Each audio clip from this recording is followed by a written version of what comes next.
I saw nothing remotely special about Nick York to the point where, because he was Chaim Bloom's first draft pick, made me question whether or not Chaim Bloom had a clue as to what he was doing in terms of evaluation. There are some schools of thought that when you take guys high in the draft, particularly in baseball, that you are looking for guys, and this is true in all sports, I think, but you're looking for guys with high ceiling and athleticism that can really turn into something big. Nick York struck me as being nothing more than, he might have some baseball skill, but I don't think he's ever going to be a high-end player. Ever. Now, I might be wrong. As Jimmy Stewart said a little while ago, he might be a utility guy. Nick York might, because I don't think he has the athleticism to play good defense. So is he a guy that can hit a little bit? Sure. Will he hit for power? I doubt it. In the big leagues? And when I say hit for power, I'm not telling you he can't hit 10 home runs. But he's not going to hit 25 or 30. I don't think. He feels like he's a Michael Chavis. He might be a little better than that, Jimmy. He might be like, I'm trying to give you a good example of what the hell he could be.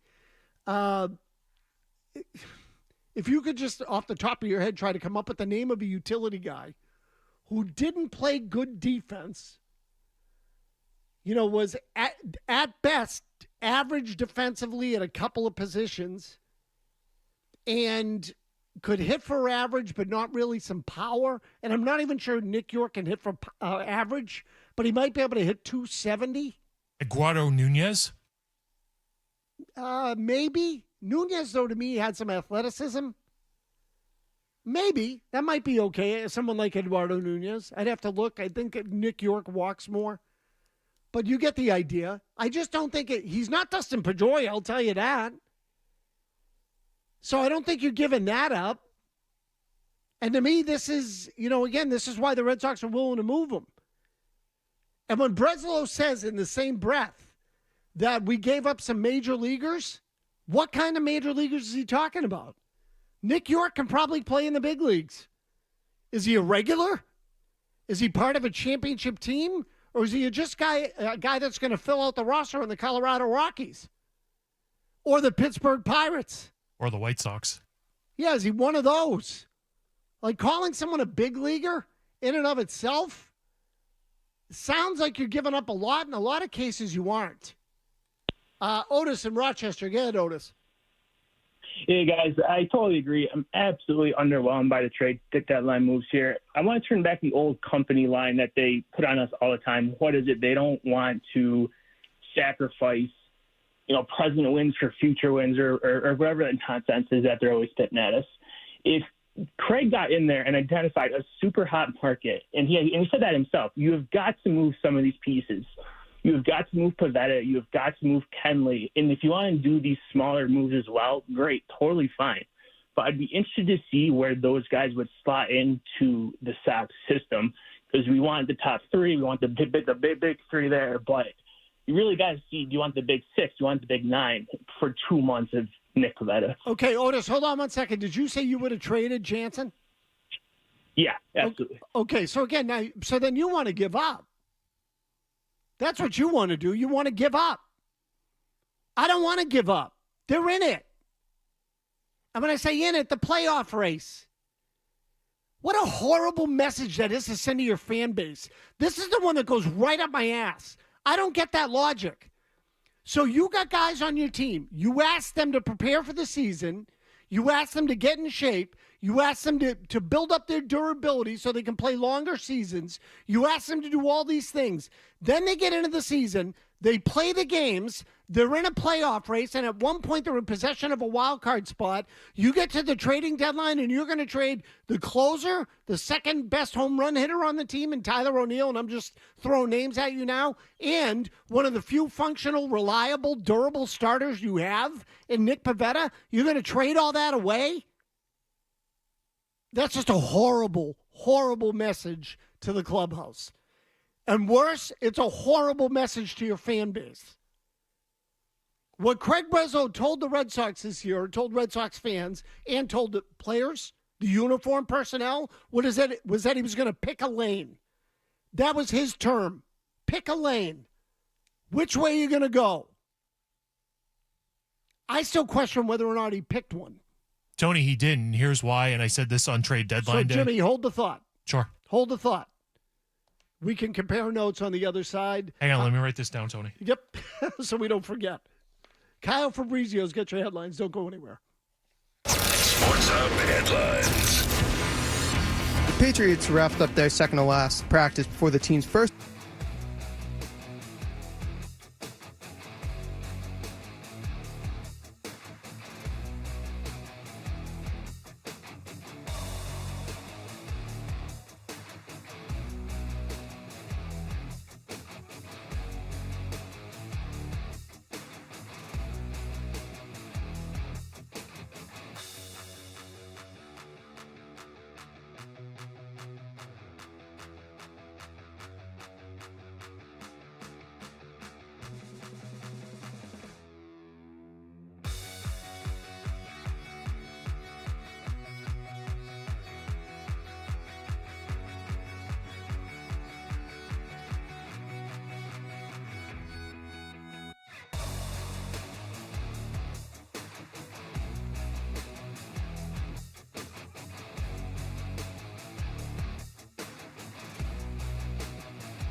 feel really confident. And you never want to put a ton of pressure on any individual player, but I think the combination of getting guys like Tristan and Tristan and Vaughn back, and Trevor's talked about his interest and deep desire to come back and impact our team this year, plus getting Martin back and Slayton back, and Liam is making a ton of progress. So I think there are enough kind of pieces out there to feel like Alex has a really versatile bench, a number of options down in the bullpen, and we'll see how it plays out.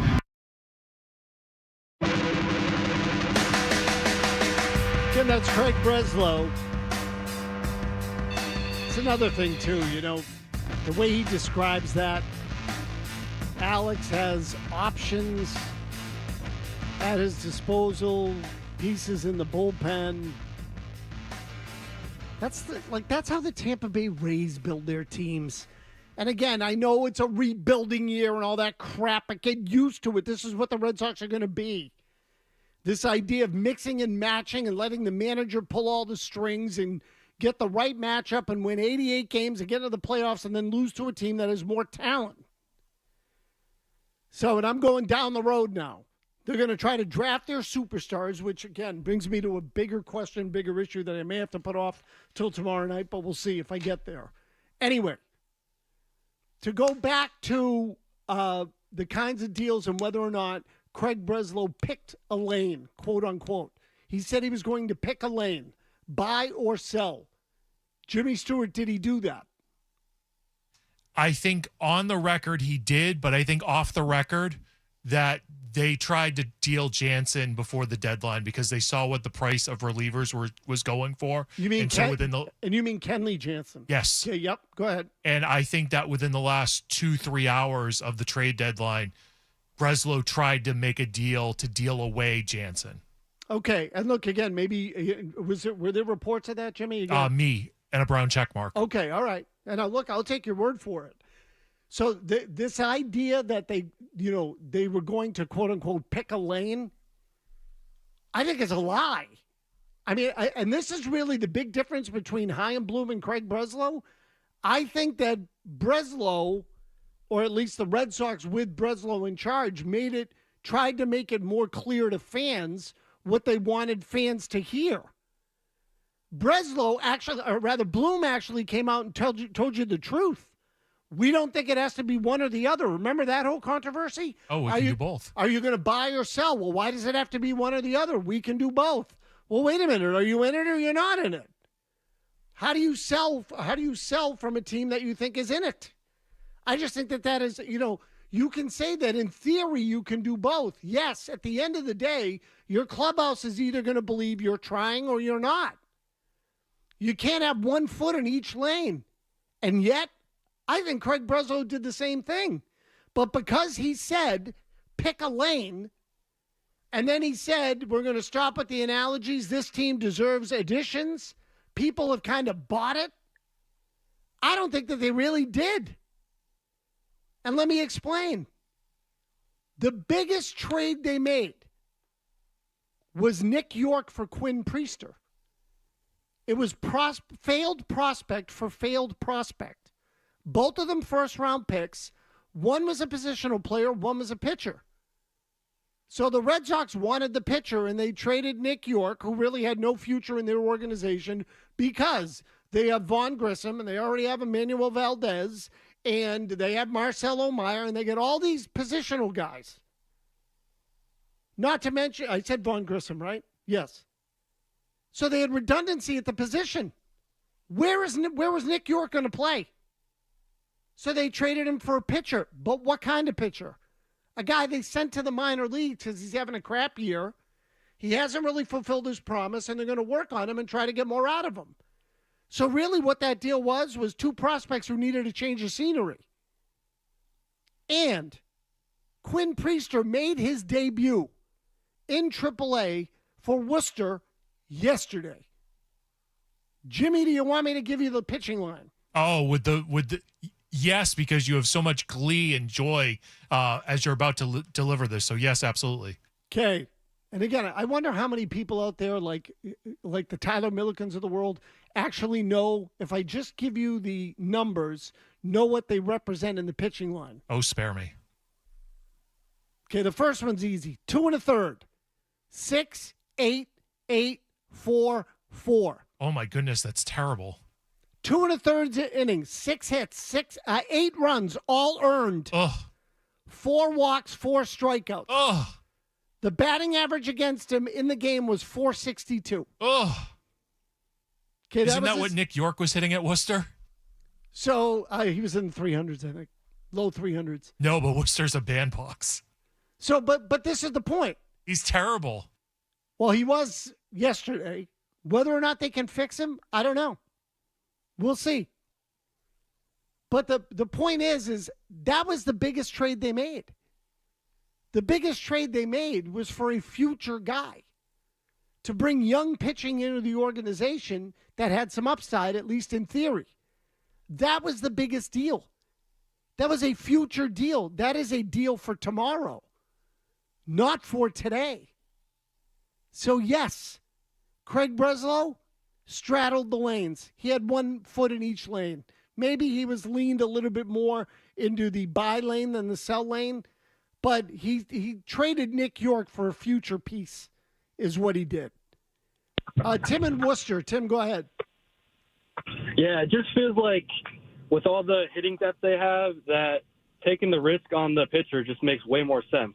I'll hang up and listen. Yeah, so Tim, again, I don't disagree that it makes more sense for Nick York, but wouldn't they have been better off packaging Nick York with something and getting even a middle of the rotation big league starter that could have been with him for another year? Well, supposedly they had a deal for Emmanuel Valdez for Nate Peterson, and that fell through because Toronto got a better prospect from another team. Okay, so this is my point, is that at the end of the day, what would they have been, I guess what I'm saying is this.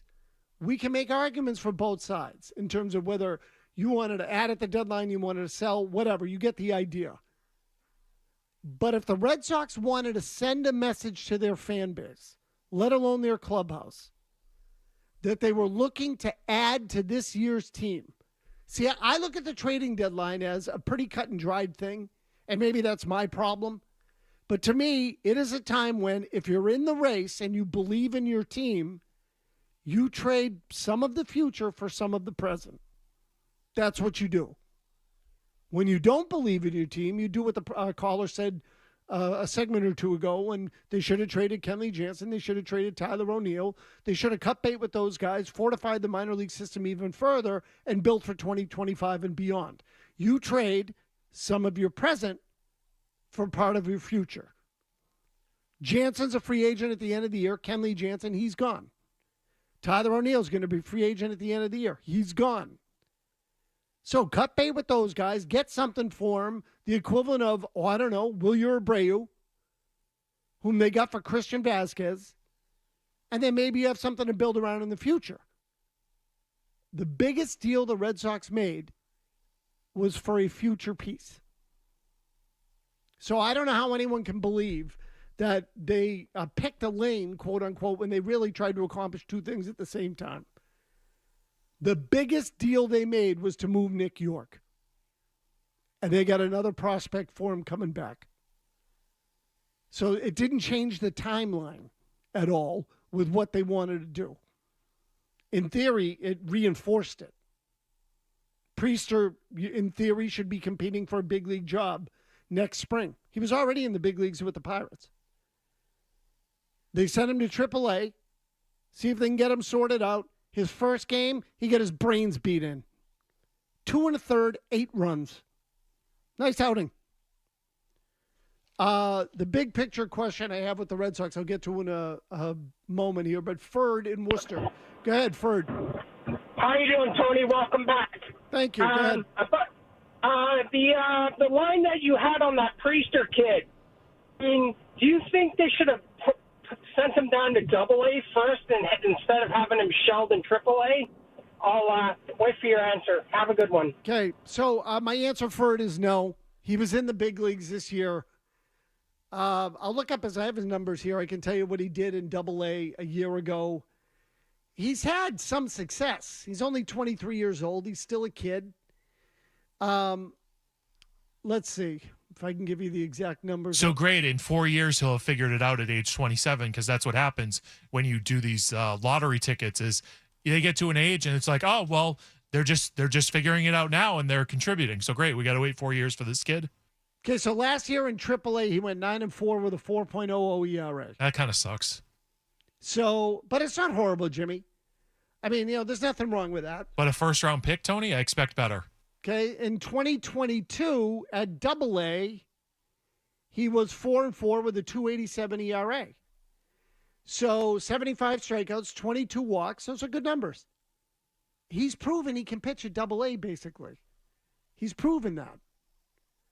The real question comes in the next step, and he hasn't accomplished that yet. Let's go with how about Max here on line 2. Max, what do you got? He's in a truck. Go ahead, Max. Hey, what's up, Mazz? So I don't think Craig Breslow did enough at the trade deadline. Like you guys were just saying, the best trade that he made was for a first-round bust for another first-round bust. Like, how is that going to help us? It isn't. It isn't. At least not this year. Yeah, go ahead. I wish that we had gotten like a big bat like Vlad Guerrero Jr. or somebody to fill that middle of the lineup and traded maybe a guy like Tyler O'Neill. He's going to be a free agent at the end of the year. At least get something for him, So thanks Max, for taking my call, guys. Yeah, so Max, thanks for the call. Look, I wanted somebody like Guerrero too. You're talking about a blockbuster now, and I will tell you this: there aren't many big names that moved, blockbusters that took place at this deadline. But in the same breath, just look at what the Yankees did. The Yankees went out and got Jazz Chisholm from the Marlins. Okay, a more dynamic player, an everyday big league player. That's a significant trade. No gray area. Now, the Yankees might be closer to a championship than you are. You get the idea. But there's no gray area there. They sacrificed for the now. I haven't seen the Red Sox do that in a long, long time. I don't think they really sacrificed for the now. And by the way, Tony, the Yankees were about to get Jack Flaherty until they got flagged on something medically with him, and that's why the Dodgers ended up with him. So this is really my question. Did the Red Sox philosophy really change? No. That's really what the issue is. It's not whether or not they added some pieces to help this team. They did, to improve the depth. But the philosophy at this deadline, don't let them kid you. They really don't think they gave anything up. They wouldn't have made these deals if they did. Okay, and that includes Nick York. That was one failed prospect for another to this point in their careers. And York is having a better year than Priester is, but you get the idea. I want to touch on Wilyer Abreu. And again, the bigger picture issue that I have with the Red Sox, I want to see how this shakes out going forward. We'll touch on that when we come back. I may do more on it tomorrow night as well, but we'll hit on that when we come back on the Baseball Hour. This is the Baseball Hour with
puts up. Abreu in the air, right field, toward the wall again. His second of the ball game. Wow. After the fourth slider in that at bat, first three pitches were sliders. Then he went with the 3-0 fastball and then went back to the 3-1 slider. Right center. Let me tell you right now, that ain't easy to do. Abreu, that's goosebumps, buddy. Ooh. I don't know if I'm going goosebumps. That feels a little strong. But I will say this about Wilyer Abreu.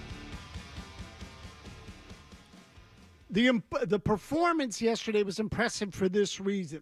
The 2 home runs he hit, one was opposite field, which was not an easy ball to handle. To be able to hit the ball out the way he did on that kind of pitch, it almost looked like he got tied up a little bit and was still able to get the good part of the bat on the ball and drive it out to the opposite field. Not an easy thing to do. So I was more impressed by that.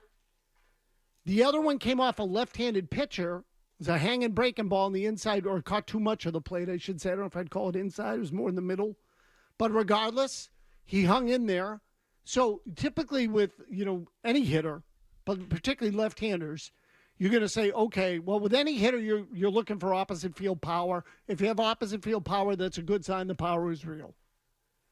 The second thing you want to look for in left-handed batters is, can they hit lefties? Well, this kid just turned on a hanging slider from a lefty and belted it 20 rows up in the seats. So when Abreu's on, it's hard not to look at Abreu and feel pretty good about what he's done in the big leagues this far. So he's only played 112 games in the big leagues with the Red Sox, all with Boston. He never reached the big leagues with Houston. But Baseball Reference has a feature where they do a 162-game average, and they include that in your stat line. So it basically takes your production and paces it out over 162. In Abreu's first 112 games, for a 162-game schedule, he would be on pace for 284 average, 857 OPS, 348 on base, 509 slugging. I didn't give you those in order, but basically above average in everything across the board. 20 home runs, 81 RBI. It's pretty good.